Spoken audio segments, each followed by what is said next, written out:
প্ৰতি ট্ৰাক কয়লাৰ নামত 1,22,000 টকা সংগ্ৰহ কৰা হৈছে।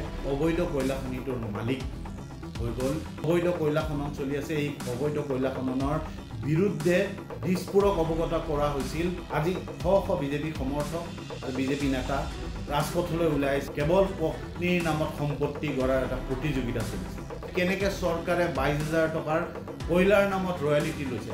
উমৰাংচুত যিটো ঘটনা হ'ল কয়লা খনিত, দুৰ্ভাগ্যজনকভাৱে কেইবাগৰাকীও শ্ৰমিকৰ মৃত্যু হৈছে।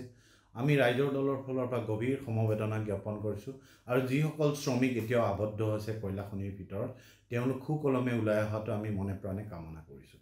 কিন্তু আটাইতকৈ ডাঙৰ প্ৰশ্ন কিছুমান ওলাই আহিছে এই ঘটনাটোৰ পৰা, যে এই যিটো কয়লা খনি, এই কয়লা খনিটো এটা অবৈধ কয়লা খনি আৰু মুখ্যমন্ত্ৰীও আজি কৈছে এইটো এটা অবৈধ কয়লা খনি। আৰু কিন্তু তাৎপৰ্যপূৰ্ণ কথা যে এই অবৈধ কয়লা খনিটোৰ মালিক হৈ গ'ল ডিমা হাছাওৰ যিগৰাকী চিফ এক্সিকিউটিভ মেম্বাৰ, মুখ্য কাৰ্যবাহী বিষয়া দেৱলাল গাৰ্লুছাৰ পত্নী মনিকা হোজাই। মনিকা হোজাই অকল কয়লাই নহয়, কয়লা, শিল, বালি সকলো ক্ষেত্ৰত তাত মালিক আৰু চিণ্ডিকেট চলাইছে আৰু এই অবৈধ খনন কৰিছে।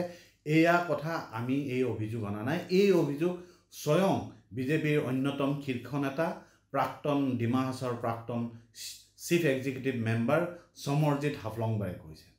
আজি শ বিজেপি সমৰ্থক আৰু বিজেপি নেতা ৰাজপথলৈ ওলাই আহিছে আন এজন বিজেপি নেতাৰ দুৰ্নীতিৰ বিৰুদ্ধে। অতি দুৰ্ভাগ্যৰ কথা। সমৰজিৎ হাফলংবাৰে মুকলিকৈ কৈছে যে যি অবৈধ কয়লা খনন চলি আছে, এই অবৈধ কয়লা খননৰ বিৰুদ্ধে দিছপুৰক অৱগত কৰা হৈছিল আজি কেইবামাহ আগতে, বছৰতকৈও বেছি হ'ল, কিন্তু আজিলৈকে দিছপুৰে কোনো ব্যৱস্থা লোৱা নাই। অৰ্থাৎ কাৰ আশীৰ্বাদত এই অবৈধ কয়লা খনন চলি আছে তাৰ এটা নিৰপেক্ষ তদন্ত হ'ব লাগিব। আজি অতি দুৰ্ভাগ্যৰ কথা যে দিছপুৰ হওক বা এক্সিকিউটিভ কাউন্সিল হওক, আজি সকলোতে পত্নীৰ দুৰ্নীতি চলিছে। এয়া আপোনালোকে কেৱল পত্নীৰ নামত সম্পত্তি গঢ়াৰ এটা প্ৰতিযোগিতা চলিছে। আজি অতি দুৰ্ভাগ্যৰ কথা। আজি বিজেপি নেতাই স্বয়ং অভিযোগ কৰিছে ৰাজপথত যে এই চিণ্ডিকেট, এই কয়লাৰ নামত চিণ্ডিকেট, বালিৰ নামত চিণ্ডিকেট, শিলৰ নামত চিণ্ডিকেট চলিছে।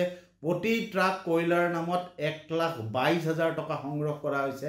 মুখ্যমন্ত্ৰীয়ে কৈছে যে এয়া অবৈধ কয়লা খনি। যদি অবৈধ কয়লা খনি হয় তেতিয়াহ'লে আজি বিজেপি নেতাই কোৱাৰ দৰে যে কেনেকৈ চৰকাৰে 22,000 টকাৰ কয়লাৰ নামত ৰয়েলিটি লৈছে আৰু বাকী 1,00,000 টকা চিণ্ডিকেটৰ নামত লৈছে। এয়া আমি কোৱা নাই, বিজেপিৰ নেতৃত্বই কৈছে। আৰু সেইকাৰণে নিৰপেক্ষ তদন্ত হ'ব লাগে। আৰু মুখ্যমন্ত্ৰীৰ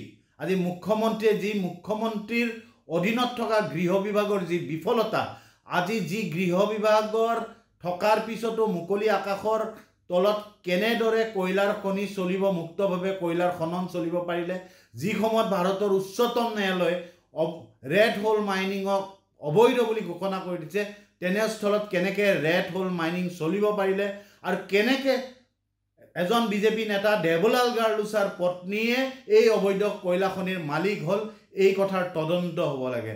আৰু আমি এটা কথা স্পষ্ট কৰি দিব বিচাৰিছোঁ, এই যিটো বিজেপি চৰকাৰৰ দিনত পৰম্পৰা হৈছে যে পত্নীৰ নামত ব্যৱসায় কৰা, পত্নীৰ নামত লুণ্ঠন কৰা, পত্নীৰ নামত অবৈধ সম্পত্তি গঢ়া, এয়া দিছপুৰ হওক আৰু এয়া অট'নমাছ কাউন্সিলক এই যি পৰম্পৰা চলিছে, এই পৰম্পৰা কিন্তু অন্ত পৰিব লাগিব।